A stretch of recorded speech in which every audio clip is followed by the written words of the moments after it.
Hello and namaste all.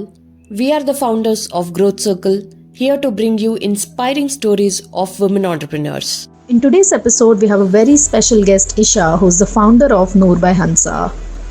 Isha's mom started this at the age of 55. No matter what age you are, if you have a passion, it's never late to get started. Who do you look up to? While there are many people like many women in my family and otherwise also, it's just my mom who pushed me to do this. Because imagine after so many years of not working professionally, like she's never worked professionally up until now. So after so many years, if she could at 55, 56, if she could be like, oh, I want to start my own venture, then I don't know, I don't need anyone else. One achievement that you are proud of, Isha. That we have not received a single negative review till date. Wow. Yeah. Amazing. Amazing. That's amazing, Aisha. Superb. Describe your experience of being part of Growth Circle in one word. Excellent. There are so many amazing women that are a part of the group. Like I keep seeing the group conversations. Everyone comes with so much experience and expertise of their own industry. Plus, they're super helpful. I remember sending when I was going to an exhibit for the first time. I remember sending a question, and somebody was super kind enough to just list down that entire long message. I was like, wow, that's crazy, and that helped, really helped. So yeah. Amazing, amazing. One thing people don't know about running a fashion business, or the kind of business that you and your mom are running, Isha. One thing which came as a surprise to you, maybe. That you fail every day at something, but you just get used to it. Like it's yeah, you fail every day. Fail every day. I didn't know. Yeah. I know. It's like you have to restart every day, right? Let's start with a quick round of introduction. Maybe Isha, talk about yourself and maybe a little bit about Noor by Hansa. Thank you so much for having me. This is such a pleasure. I'm really from the beginning. It is my mother's venture, and So I think my mom was raised and she was born into a household where she could do anything. She could be anything. My maternal grandparents were like extremely supportive back then, and they were quite progressive. So she got married here. She came here. My father's side of the family, they were quite conservative. So my mom always wanted to do something, but she wasn't really encouraged there. Plus household responsibilities. She wanted to give time to I have a sibling, so she wanted to give time to us. She wanted to raise us well, and she wanted to devote that time into just our upbringing. That was a conscious choice on her end. A lot during this time because she couldn't also sit idle, and she also couldn't really wind down properly. So my brother and I, we almost forced her to join some kitty groups.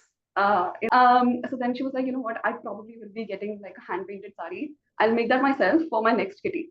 And I was like, okay, perfect. Get the fabric, get the colors, get everything, get started. And she got it, she made it, and it looked very pretty. So when she sent it to the tailor to get it to get the fall stage, to get it P code, etc., etc., that's when two of the ladies who were standing there, they asked my mom if my mom could create the same for them. And she came running back home. She was like, she was thrilled but also nervous, and she was because it wasn't something that she was expecting, and it came really out of the blue. She was like, I don't know what to do. What do I do, Isha? And I was like, if you want to do it, just like do it. Just see how it does. So that's when it happened that she created one for herself and two for the women who were there. So they had placed orders without. So that's where we started. And 2023 November December was when my mom got the idea, and 2024 was entirely about. The first half was about, okay, shall we do this? Shall we not? It started picking up, and then 2024 May June was when we were like, let's do it. Let's see. Let's do it full time. Let's see where. Let's try at least. So yeah, that's been the journey. It's been fantastic ever since. Very nice. So much for sharing about Noor by Hamsa, about your mom and encouraging your mom to restart and pursue her passion. I think very inspiring because I think yesterday only Apurva and I were discussing, like, even our moms, like a lot of people, right? Like, homemakers, they have these aspirations, but they never get an opportunity. So you taking effort to push your mom, like, go to the kitty, I think that was the nudge. So very inspiring. Now, talk a little bit about what is your role with the company and your background also, Isha. Like, how are you involved with Noor by Hamsa, with your mom, and what else do you do? Yeah. Oh, lovely. So I am a Gen Z. I did my schooling, my college. I completed my graduation, and then I think it was and I used to do like these stints ever since school. So I would be involved in fest. I would be involved in anything and everything because I was a child who, again, similar thing like my mom. I didn't want to be. My mom encouraged me to, you know, keep trying new things. So be it like a modeling thing in school, wherein you had to wear these very weird outfits that were made out of fabric and paper and whatnot, to just speech, debating, music, dance, name it, I have done that. So those are the kind I was never over the course of years. And then I was like, the thing about working at these places was while I learned a lot on the go, I knew that there was more that I wanted to do than what my job role specified. So while I was doing this, I also wanted to do this because I had always been that person. I wanted to wear many hats, and I also wanted to be good at it. So I wanted to learn on the go. And I realized that that's something that I would probably be able to do the best if I run my own thing. And in 2024, I was like, okay, let's see. I was testing with the idea. I was, sitting with the idea, understanding it, just brainstorming. And then I was a little nervous at first. I still am, but I'm more sure today than let's say I was 6 months back or 8 months back. So it looked daunting at first, but then I was like, I think it's probably worth giving a shot. So that's what I'm doing. So my mom taught me. So we both hand paint together when there's a surge of orders. So she taught me. I learned there are things that she likes to do. There are things that I like to do, like parts that we take up when we get orders. And yeah, it's a collaborative thing. I think my mom is more creative, so I let her do her thing while I try to streamline the processes. That's the end of my way. So Isha, now talk a little bit about how creators like Riya Chopra and Radhika Bharadwaj, Muskan, Shrishti. You said that all of them have picked your products and they start promoting it. How did that happen? Like as a small business, how did you reach these creators, or did they organically reach you and start promoting you? Both ways. So a lot of them I only reached out to a simple email works. That's the only thing. I mean, cold emails and cold DMs, they go a long way when you're just starting out. So a lot of people, even our followers, I cold DM so many people, and they were like, that's when they got to know about us, because as a bootstrapped venture, you have products to create, you have packaging to cater to, you have shipping. So many costs are only piling up that initially you probably don't have the marketing budgets to cater to a very large audience. So then the easiest and the quickest way to get to someone is just cold DM them or cold email them. So I would write these cold emails, I would send it to them, and then a chain would happen, right? So for example, if an XYZ creator has found us and then or either we have emailed them, then they would pick these products, then they would be like, then they would maybe post about it or create reels about it or even put it up on the stories. People would see it, then there would be that chain reaction that would happen. That, oh, I saw this creator, which recently happened. With one writer, she got back. She was like, I saw this creator wearing your piece, and that's when I had checked your website out, and I want this sari for the wedding, for this wedding that I have to attend. So now I'm creating a piece for her that, and she bought it. So then I was like, wow, you don't even know me, and it's surreal, right? People trust you blindly, which is it's really sweet. People trust you, people see you only because the very first set of creators that you had reached out to, they had posted. So then that builds trust. And then a couple of other things. You have a website, you are talking to them like, well, so then these things add up and then it just happens. Very nice. No, such a powerful message, Isha, because like a lot of times we have our fears. Like again, I think even Apurva and I were discussing, oh my God, do we want to like reach out to people? Do we want to market? Like what will they think about it? But I think it's so powerful, just like reaching out to them. If you talk to 100 people, maybe 5 of them will respond, but that's enough, right? And that's it. That's enough volume, right?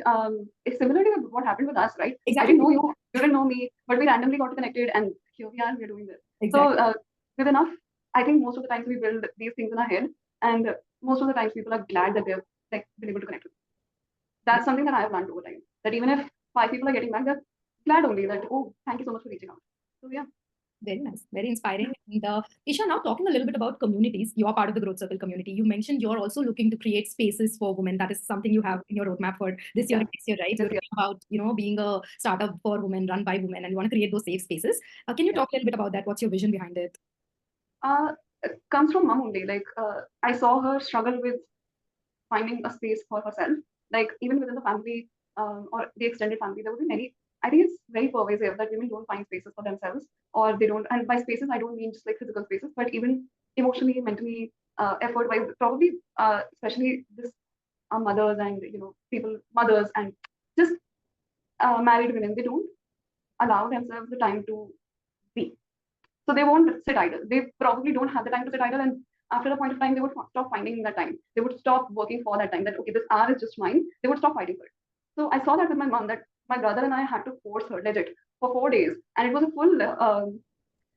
It was very emotionally charged. Okay, so we had to force her, and then eventually she got out, and then she found it nice, right? She had a good time, and every month now she has a good time. That's only because my brother and I forced her. Now, had we not, then that wouldn't have happened. So I want more people to, especially women, to find time for themselves, to make time for themselves. Just a couple of hours every week, if not day, just a couple of hours every week, every month, wherein that's entirely yours because you own that time for yourself. Isha, you brought out one point which was very, very valid, is that, many a times, especially married women, they are told that, they have to devote their entire time to the family, right? And many a times they miss out on giving themselves that credit for what they are doing towards the family. And then it's like subconsciously they are losing it out, and then they get upset about something. And again, that is something that will not be noticed by anyone. It will again be like, what's wrong with you? And, you don't have any work. So people around also don't give her enough credit. And, this is something.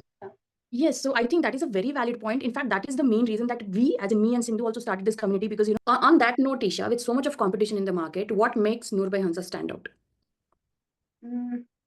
So what we tried to do was that we wanted, of course, we had ideas in our own head that this makes us different.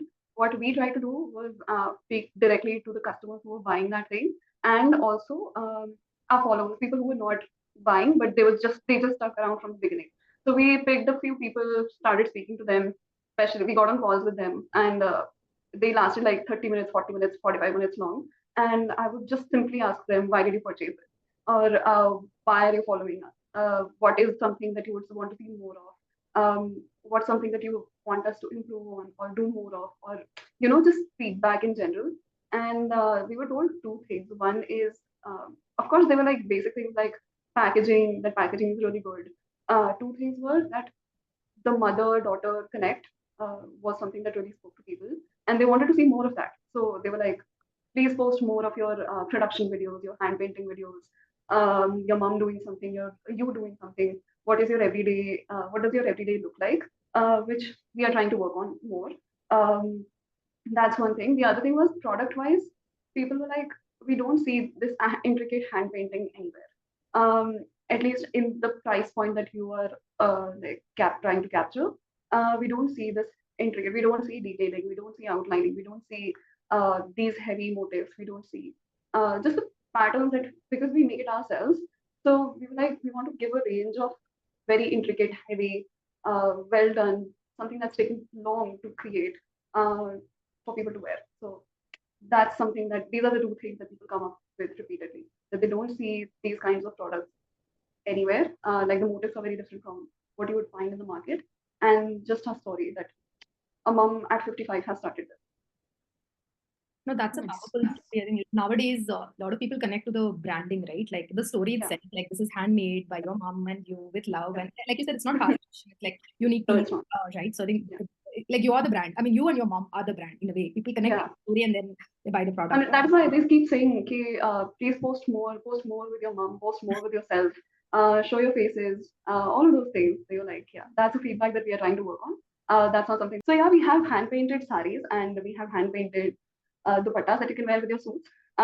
Because this takes a lot of time. So we are in the process of expanding our product categories.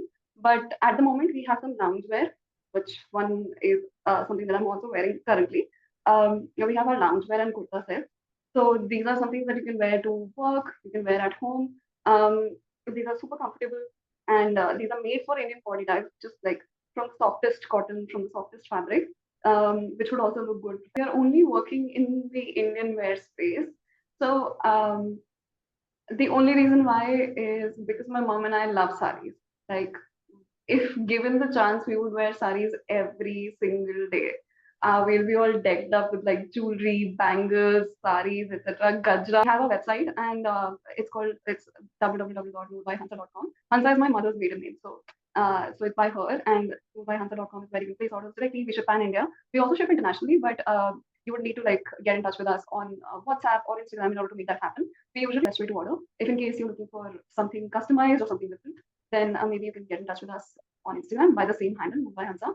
And any final thoughts or message to the viewers, Isha, from your side?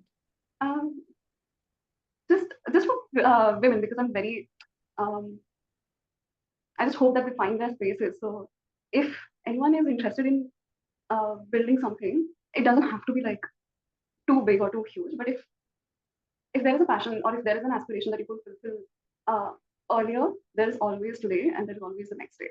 And that's the fact. Like, if it's very simple, if my mom at 55 could do it, I think everyone should and everyone can.